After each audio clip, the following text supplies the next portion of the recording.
Mm. I put the video on YouTube and I write show notes on my blog and stuff. Okay. Recently, I'm a part of a company called Copyblogger, and we Mhm. send out like a pretty big weekly newsletter. And so it's like a really written word type brand. We do a lot of like written content marketing, but so many Mhm. people these days are just comfortable with audio that I started Yeah. kind of incorporating my personal podcast into Copyblogger. Yeah. So I mean, it works. People like it. I'm like okay in interviews, like nobody's told me that I suck yet. No, So I think you're I think good. it'll work. Great. Well, Amanda, thank you so much for joining me. I'm really looking forward to this conversation. Me too. Great. And my audio is okay, right? Like everything's Oh yeah. Well, you got fine. Okay. the AirPods, so they like work really well. I have AirPods and I have this mic here. Oh, perfect. Yeah. So So you're good to AirPods are go. first so I can hear you, and then I have the mic. So I just want to make sure the audio sounds all right. Yeah, you sound good. I Cool. guess like the one thing when people actually have mics is when they get away from it, they don't Mhm. realize it. So like, just try to stay. Just stay here. Yeah, just stay where you're at. Yeah. Cool. Great. Shit. Well, let's rock and roll. Thank you for joining me very much. I'm really looking forward to talking to you. You and I spoke a little bit before we started recording about how we're both writers and how I'm always excited to talk to writers, just because I feel like writers still till this day are the best communicators, right? Because when you write something, you have to really, really think about how it is that you're presenting what it is that you want to say. So, with that, I'm really excited to talk to you. Before we dive into that, though, I always like to make sure that my audience has a chance to get to know my guests. So, please just introduce yourself. Tell us a little bit about where you're from and who you are. Yeah. So thanks for having me, Tim. Yeah, so my name's Amanda. I grew up in LA. I lived in LA for most of my life. And then I moved to San Francisco about 7 or 8 years ago, mainly to work in tech. Was there for quite a while. And, I really started to think about where I wanted to live differently when my husband and I had our son. And then more so when the pandemic hit. I think a big part of me actually thought we would never move back to LA. And, LA is where all of our family is. Um, but, once we had our kid, I started to realize, like I really wanted to see my family more often, have them be able to build more of a relationship with my son. And then also, when the pandemic hit and we were just stuck at home all day, we really thought, we need to love where we live. I mean, you know, you want to live in a place, that's safe, where you feel comfortable, um, where if you're working from home, where you have the kind of setup that you need to do your work well. So we put a lot of thought into how we wanted to live. And it ended up just working out where it made sense for us to move back down to LA. So I mean, I've been happy with the move, but where I'm happy is also just the pandemic actually gave us the opportunity to be very mindful about where we wanted to live and how we wanted to live. So this wasn't just oh, I want to be close to family, let's move here. That was part of that, but it became much more than that. It became, um, what is the kind of space that we need? How do we want our son to live? How can we set ourselves up for success to do our jobs well? So yeah, so that all kind of went into the move, and it was kind of a strange moving experience, but it worked out. If you're willing, I'm a little fascinated with San Francisco. I've been to San Francisco once. I've never by any means participated in like the Silicon Valley tech hub. And as an East Coaster, as an outsider, I can speak for myself, but I do get the feeling that a lot of times from the outside looking in, it feels like it's this magical place where like all of this special stuff is happening. But then in a lot of instances, when I speak to people who have either lived there or moved away from there is that feeling where you know that you could be either participating in some kind of upstart that could change the world, but there's also like this constant fight because the chances of whatever tech company you're working for actually blowing up are pretty slim, right? And then Mhm. you also have to maintain the lifestyle that is San Francisco, which is just really, really expensive. So this is a deviation. I didn't plan to go down this road by any means, but I'm Yeah. curious as to what what that experience is like. I mean, is it really this like magical place that it seems like in all of the TV shows, or is it like a grind of a city just like every other place? You know, in my experience, it's both. Yeah. I mean, where it's kind of a magical place is, I mean, there are so many possibilities, and so many people move to San Francisco or to the Bay Area to work at a cool startup, or to try or to pursue that career in tech. So you have a lot of people who are moving to this city who are looking to meet other people and make new friends. So it is really cool that it is easy to meet people because there are so many people who are willing to meet up, Mm, and because it's a small area, so it's easy to walk to this neighborhood, take a bus to that neighborhood, and so on. And then this might sound kind of weird, but I think part of what contributes to that sort of magical feeling is that the weather never really changes. yeah. So it's sort of like you're just in this bubble that everything is the same all the time. The weather's always like high 60s, which is great for walking, because that you don't get too hot. Um, so there's that, and then it also is a grind. I mean, I am very fortunate to have had the experience of working at a couple of really small startups, but also one startup that kind of blew up. I worked at Fitbit for several years, so Cool. I really got to experience that kind of grind, and how special it is to be at a company that does kind of blow up. So the grind is, it's like, um you become very aware of what you have and what you don't have. Yeah. And it does kind of feel like this rat race where, you always know someone else who got super rich from an IPO, or their company got acquired, and all those things. And you kind of think, oh man, when is that going to happen to me? Or will that happen to me? Or, oh, I bet that person's making so much more than me. But then it's also a city with a terrible homelessness problem. So you also become super aware of, oh, okay, I also have so much more than this other person. Or maybe you feel like you have so much more than the people who don't work in tech. So it's just kind of this strange city where there is so much magic to it, but you also just become hyper aware of the rat race and of Yeah. the haves and have nots. Very insightful, and I appreciate you being honest about that.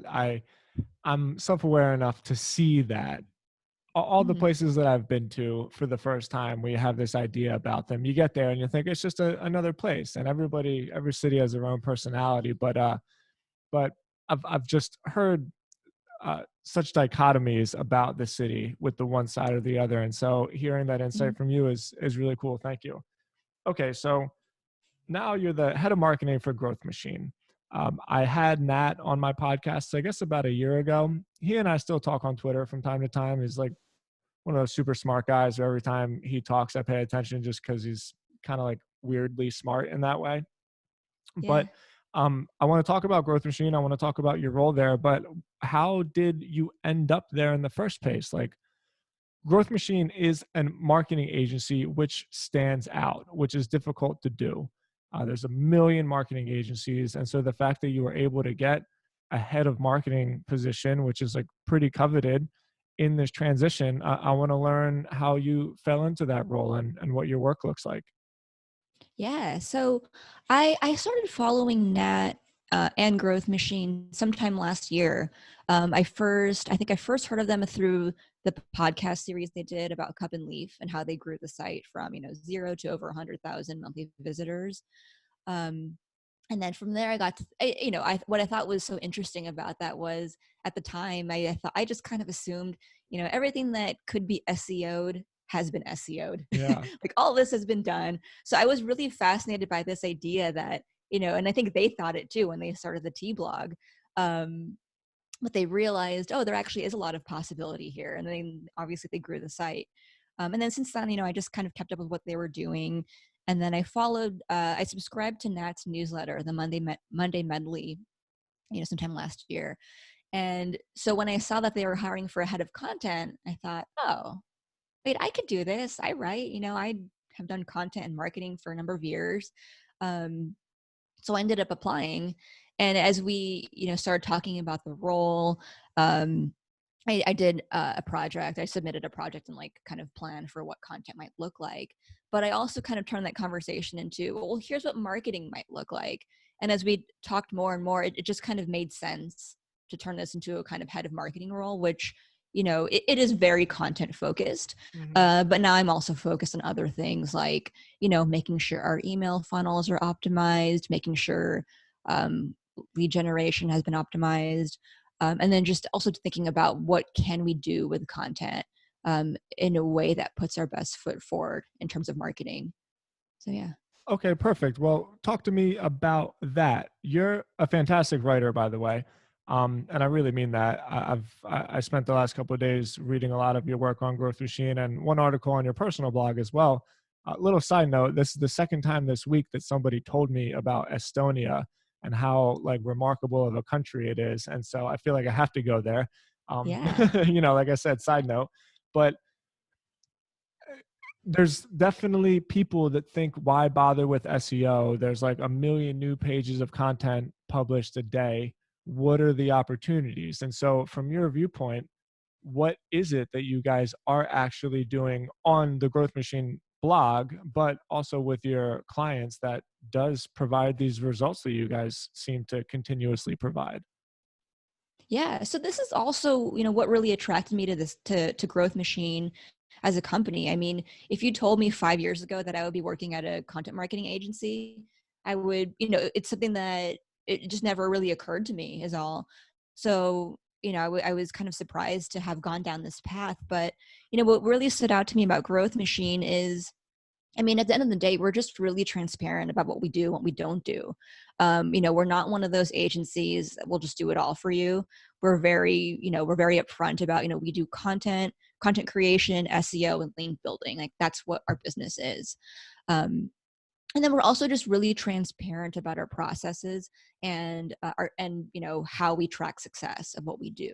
We don't say anything like, oh, we have proprietary metrics and don't worry about it, Hmm. this is how we know things are ranking. Like, when we work with our clients, we give them a Google Data Studio dashboard. We you know we use Ahrefs, we use Grammarly, and we're just really upfront about all that stuff. um, and then there's also just the way we manage clients. When we work with our clients, we really see ourselves as part of their team, but the part of their team that creates content for them. And we develop good relationships with our clients. A lot of them are really nice people. And then, and if we feel like we can't work with you, like if we feel like we're not a good fit for whatever reason it might be, maybe it's a chemistry fit, maybe it's maybe we feel like we don't have the expertise in something, we're upfront about that. We'll say, hey, this might not be the best fit, because it is really important for us that we work with clients where we feel comfortable that we'll have a good relationship and that we can set them up for success. Is this the work that you used to do in San Francisco? Was it mostly like product based companies or It was SaaS, a like lot of software companies?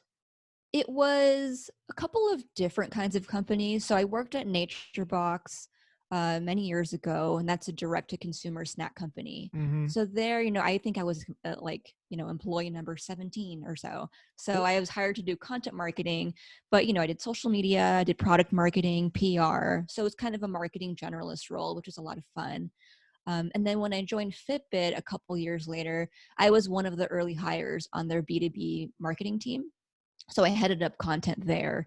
And B2B marketing at Fitbit was, partly it was devices, selling the actual Fitbit devices, but it was also SaaS, so software that we sold to help other companies run corporate wellness programs for their employees. Yeah, very cool. So the reason I'm asking, is this the first time that you've been involved with more of a client services type industry? I'm always fascinated by this because Yeah. I can't even remember where I saw this. Maybe it was one of the blog posts on Growth Machine, but for somebody in Nat's position who has a really strong personal brand, I'm sure there's been instances where he said to himself, like, what am I going to start a service business for and deal with clients when I could probably leverage the traffic that I have to grow some kind of software product and not have to deal directly with these client relationships? And I've had an agency for 10 years. We're in a similar position where we've stuck around and um, we've facilitated a real particular niche which we've thrived in. But I can relate to that idea in my head where it's like, do I want to go this way and deal with clients and deal with emails and answering inquiries all the time, or can I kind of take this leverage route of creating a product? So from your viewpoint, you've been on both sides, right? You've done the NatureBox direct to consumer, you've done the FitBit, which is a product and a SaaS model. So what's it like being on the other side with the client services? So I would say this role is kind of similar to my role at Fitbit in the sense that, it is B2B. And I'm not really client facing in this role or at Fitbit, but I will sometimes talk to clients, or like if we're doing a case study, if I'm learning more about their business needs. So there's that, but I do feel pretty dialed in, to what our clients are thinking about. And then, when I was at Fitbit, when I did a lot of work on the case studies there, so a big part of the role there was building strong relationships with our clients. And some of what I did kind of ended up being the foundation of their customer marketing program, which sort of just came from getting to know our clients really well, like the people who work on their, essentially the HR and benefits people who are working with day to day, working really closely with them on their needs, um, and we know what they were looking for in terms of a product or software. So yeah, does that answer your question? Yeah, totally. I'm just always interested in that choice because there's pros and cons to Yeah, both sides. And a lot of people that yeah, listen to this podcast are looking for that idea. They're yeah, looking for that direction that they can go. And the one thing that I always say about service businesses is there's not a big barrier to entry. As soon as yeah. you get your first client, you're basically a business. And with product companies, there's so much upfront cost and there's so much more risk, but like the Mhm. potential upside to it is a lot greater. So those conversations I always find really fascinating as to like the different options that people can come up with and the decisions that they take in that direction. Yeah, but I do think, what's good about being in a, service oriented company is you get to meet so many people. Mm, And when you get to meet people, you can find new opportunities. So maybe you'll be able to, um as you continue to get to know your clients and prospects and such, maybe you eventually learn, oh, maybe we should create this product or this new service because this is what people are looking for. Maybe you end up building some side projects, or maybe eventually that even gives way to a different kind of product that you want to create. So I feel like, I will say, like, earlier I said I never expected to work at an agency. I would also say agency life is something that I think I always kind of glorified, at least in my mind. I know that it can be a grind, especially if you're working on a bunch of different accounts and, maybe if you're working at a really big agency. But the thing that I've always liked about it is, or maybe glorified, is, the opportunity there is and getting to meet so many people and getting to understand how different marketing teams or different businesses, like how they manage their work, how they see their customers, how they kind of build customer journeys. I think that's super interesting. And I also just feel like being thrown into situations where you have to just figure it out with a client each time. I just think that kind of forces you into maybe writing better, communicating better, managing meetings better. And so I just kind of feel like, I feel like if you are starting out in marketing or starting out in your career, I think it's a really good idea to start at an agency. I think you'll just get a lot of scrappy experience. And then just being exposed to different types of businesses. I feel like along the way, you'll probably learn faster. Oh, I don't want to be in that kind of industry, or I don't want to work on that kind of business. And I think the sooner you can kind of eliminate things from your list of things you may or may not want to pursue, I think the better off you'll be. yeah, you mentioned using those experiences to become a better writer. And I think that's a perfect transition to talk about your work as a writer. It's hard to be a good writer. And I really, really mean that, because it's like such a painful process. And there's a lot of writers on the internet. There's only a handful of writers that I can think of off the top of my head where I immediately recognize them and I find myself like on the journey of the story that they're trying to tell. Especially from an SEO agency standpoint, like getting content isn't difficult. There's who knows how many people that can write a blog post for you, but being able to keep someone's attention on a page, and other things like being able to format a piece of content so that it's changing just enough to keep people's attention as they scroll, being able to know where to put bullet points and being able to know where to put headers. It's really an art. Like writing for the internet is an art. And so anytime I see somebody that is, in my view, like gotten close to mastering that skill, I always appreciate it. So uh, how did you grow into your skill as a writer? I imagine that you've practiced a lot, but where did that come from? What was the catalyst for it? Yeah, I mean, I agree. I think writing is so hard, and I'm learning something new every single day, even now. I mean, I think I've always it was just kind of innate for me. Yeah, I've me been too. writing for as long as I can remember. Like I think I started writing short stories in kindergarten and in fourth grade, and my early distribution strategy was just sharing them with my teachers. Because I just thought it was fun. And then by middle school, I started my first email newsletter, and it was on AOL. And it was about a fictional band, which is really just a vehicle for me to share silly things I found online. And I just automatically subscribed all my classmates. It was so silly, but I think really the first thing is just doing it, like just write, like just get it out there. um, I think giving yourself a distribution platform, and ideally it's your own, it's your own blog or personal site, or at least your own, Twitter account or something where, um, when I say your own distribution channel, I just mean for a place where you are accountable for what you're saying. Because I think when you think of it that way, when you think of your content like, oh, the things I'm writing I'm going to publish, someone might see it. I think that it raises the stakes a little bit, and it forces you into thinking about your writing differently. Like it's different to write in your personal journal and no one ever sees it ever.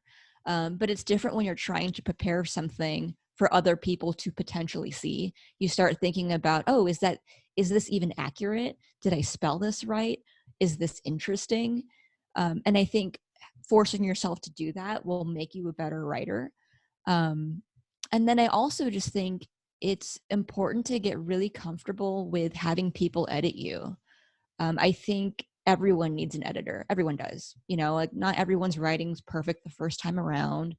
And I think it's really important to be able to be comfortable with someone else reviewing your work and marking it up and saying, this part is boring, I don't like this transition, this sounds awkward.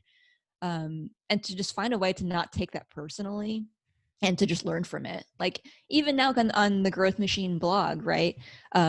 Two people review my work before it goes out. We have someone on our great editing team who reviews it, and then Nat also reviews it. And I think in each time we edit something, I learn something new. Like, oh, I didn't realize that would sound awkward, or oh, that's true. Like this intro is not very interesting. Um, so yeah, and then also more recently, I started following David Perel on Twitter. I've He's heard a the lot creator of the about him Writing School. recently. Hmm. Yeah. So I did his free course recently, which is really good. Um, I think he just has really good advice on writing in a succinct and clear way. One of my favorite tips from him is, I think it's a recent tweet actually, but it's about starting your story at the part right before you get eaten by the bear. Mm. um, it's basically a way to think about your writing so that you cut to the chase a lot faster. And I think about that a lot as I'm writing anything, as I'm writing a blog post, email copy, a tweet. I think about that a lot. I'm like, when do I get eaten by the bear? You subtly touched on like so many different fears and difficulties of being a writer. I could really go off in a rabbit hole with this, so I'm going to refrain from doing that. But there's two of them that I want to talk about. First off, the idea of putting your work in public. This is always a kind of a catch 22 because there's this fine balance behind shipping your work and like being accountable for it and not just constantly publishing bullshit that sucks, like having the courage to say like this is worthy of being published, and also having the courage of saying like this isn't perfect but I'm going to publish it anyway. Right? And it can be Yeah. like a real battle in your head because you know that you could always do better, but if you're constantly thinking to yourself this can be better, then you're never going to get anything out there in front of other people. So I've had my own kind of personal battle with this over the years, and I just want to hear about like those emotions that go on with you in that internal battle with you. Oh my gosh, yeah. I mean, I think about that a lot. I mean, I am someone who's had multiple different kinds of online of various blogs. I've had embarrassing diary lands, a MySpace blog at one point. So I do think about that a lot. In terms of thinking about, well, I would say it is just really hard to put yourself out there. Yeah. I think people are just, it's natural to be self-conscious or to be afraid that you'll get judged or even just to be afraid of internet trolls. But something that I've come to realize and really remember is just a, people in general. I mean, people don't care about you, like nobody really cares about, I mean, if it's your personal site, I just feel like it's not going to be very likely that you'll find someone who's going to find your personal site and go like, "Ooh, I hate this," and then Uh-huh. leave a hateful comment. I'm sure it'll happen. It happens in general, but I think for the most part, people don't really think that way. So I think there's that. Um, and then I also think, in terms of publishing what you write, so I write a lot, and there's a lot that I don't publish. Yeah. Um, and I'll kind of journal it. I'll put it in my notes app or a, in a draft on my on in WordPress or something, where I'll start writing something with the idea that I'll publish it online, but then I'll sit with it for a couple days or even a couple weeks, and I'll come back to it. I'll edit, and then sometimes, once I fully write something and get it out of my system, I realize maybe I didn't agree. Yeah, maybe in the end it's like, well, actually I disagree with my original thought. Or maybe it's just, you know what, this actually isn't even that interesting. I don't need to share it. It's fine. So sort of, I think my rule of thumb for ultimately publishing, whether it's a tweet or publishing a blog, um, a rule of thumb is sort of, have I been thinking about this topic for more than a couple days? Like, have I been noodling on this for a week, for a month? And if it stands that test of time, where it's a topic that I think that has been interesting, at least to me, for, longer than a couple days, then chances are it's something that I think is worth publishing. And then the other thing too is, just because you publish something on your personal site or so, it doesn't have to mean that you need to broadcast it to your entire social audience like constantly, right? It could just be something that sits there, and that maybe someone will find it valuable or they'll stumble upon it, or maybe you just share it with some close friends. So I think there's that too. Yeah, very cool. I like how you talked about the idea of giving content like space to breathe and not necessarily publishing. I went through an exercise where I wrote a blog post every single day for a year, and I'm glad that I did it, but Yeah.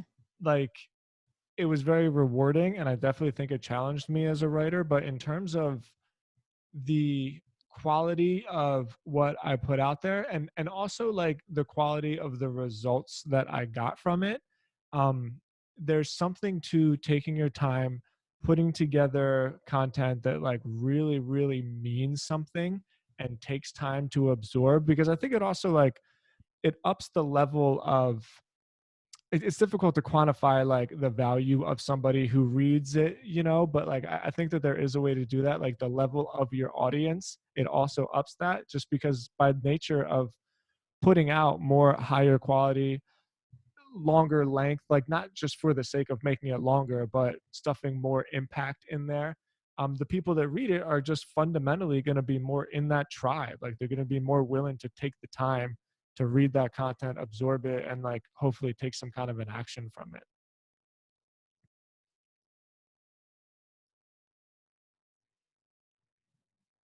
Your video Yeah, froze. yeah, Are you're you still good. You okay? came Okay, back. we're good. Or my video froze. Yeah, but that's interesting that you talk about your when you were publishing every day. That must have really forced you into thinking about how you were writing, right? Because I'm sure each day you were like, wait, is this interesting? Why am I doing this? Why do I care about this? Why does Yeah, the reader care about this? it was exhausting actually. Yeah, I'm sure. Okay, so but then what do you think about that the differentiation between the type of people that come to read your content? Like, what's the value in putting in that extra time to create real substantial content with meaning and length and impact? Yeah, that's a really good question. So I think about it like if someone were to ask me personally about something I wrote, what would they say and what would they ask me? Um, how might they perceive me? So thinking about things like, okay, will I be embarrassed about this if a potential employer one day asks me about this? Or, if a friend of a friend sees it and says, oh, I saw what Amanda said about this thing. Like, do I feel like it's defensible ultimately? Um, and usually for me, when I think about if something is defensible, I think about, okay, and if I use any facts or sources, were they true? Like, were those accurate? Um, what was my sentiment in writing about it? Like, was it a rant? It probably wasn't, or maybe it was. Was it something that was super positive about something? And it doesn't have to be one or the other, but it's more of, would I be embarrassed about that? Like, Yeah. if I wrote some really terrible rant about something, I can't think of something right now, but if I did, would I regret it in a couple of weeks? Like, would I feel badly about it? I do think about that as I publish. And then ultimately, I think of what I've found is when I think about something as defensible, it for me it waters down potential emotion. So I think as I get clarity on what defensible is, like then I'll start looking at sources, researching, um, understanding why something is the way it is. At the end of the day, when I come to understand that thing or that topic, I feel less emotional about it, and I feel like, oh, okay, I can kind of wrap my head around this, and then I can write about it with more clarity and think about it with more clarity. So yeah, I love that too, because I think the evolution of a writer, you start as an emotional writer, because what else you yeah, have to talk about? You have yourself yeah. and your ideas and your opinions to talk about, but there's, for me, an evolution, whereas I stopped writing about my story and I started writing about things that were true in the context of my experience, right?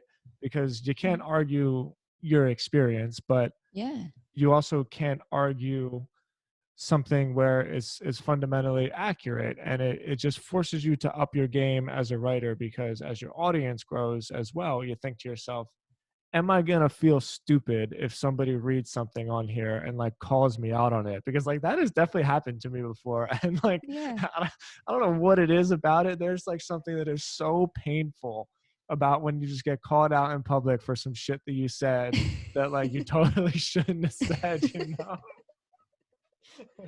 Right. You start to think, oh no, was that worth it? Should I have really said that? uh Oh. Well, thank you so much for all of that insight. I Yeah. know that there's a ton of writers that are going to listen to this and start reading your work and see how Yeah. much of a pro you are. I do That's want to nice. finish off a little bit talking a bit more about Growth Machine, because uh, I'm just a fan of the company, and I'm a fan of, how do I explain this? I'm a fan of the way that you guys present a a service industry in kind of like a new age, let's call it millennial-ish sort of tech front-facing brand. So Mhm. my my question is more specifically about the company. What is the culture like there? I mean, is it really as fun to work there as it looks like it is? It really is. I mean, I think what feels unique to me, or okay, here's what's unique to me about the company, and this is the company as a place to work, is there very much is this shared culture of content creation. Like, everybody within the company has or has had some kind of content related side project. Cool. Like our COO, Nora Schlesinger, she has her food blog called The Clean Bake. It has a huge following. And that was something that she started she started this years ago because she wanted to. And it was something it was a project she wanted to build up. So she did. And there are other people at the company who do similar things. So I think having this kind of shared culture that is core to what we do, content creation, I think that makes a big impact on the culture itself, like as a place to work. I think that, inherently gives all of us an appreciation for content, like for good writing and good editing. Like I don't, I think in some companies or some agencies maybe, I think writing it's underappreciated very, generally, right? Like I think sometimes people think, oh, I can write because everyone can write, I can do it, or like, why is that taking so long?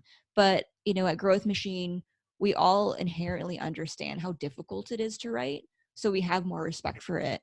And yeah, I think there's just a lot of respect for everyone on the team and what their roles are.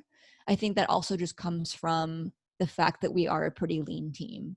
um, we're not, we don't have like 50 project managers or 50 marketing people or that kind of thing.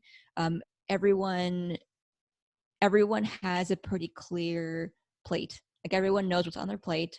Everybody knows what their role is and how they contribute. And so yeah.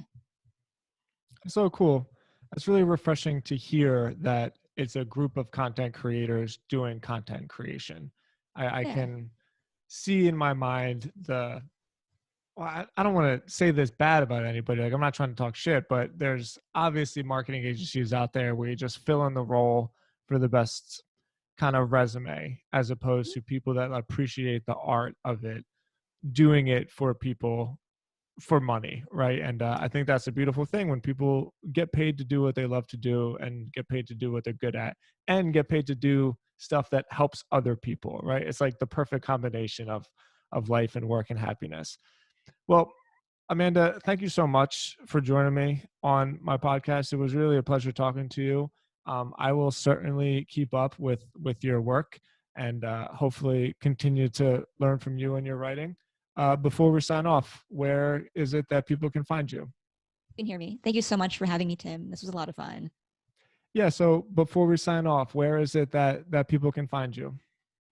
People can find me on Twitter at Amanda Nat, or on the Growth Machine Twitter account at Growth Machine __. Yeah, and check out, the Growth Machine blog, and our podcast is back too. So Oh, no way. You um, guys relaunched it? yeah, we did. Yeah, I think by the time this podcast hits, we will have had one or two episodes. So, be sure to check us out, the Growth Machine podcast. Subscribe. We're going to be doing these weekly. That's amazing. I will put all of that in the show notes of the website. Well, Amanda, one last time, thank you so much for joining me. We'll do this again. We'll keep in touch. Yeah, this will be great. Yeah. Thank you so much for having me, Tim. Cool. See ya.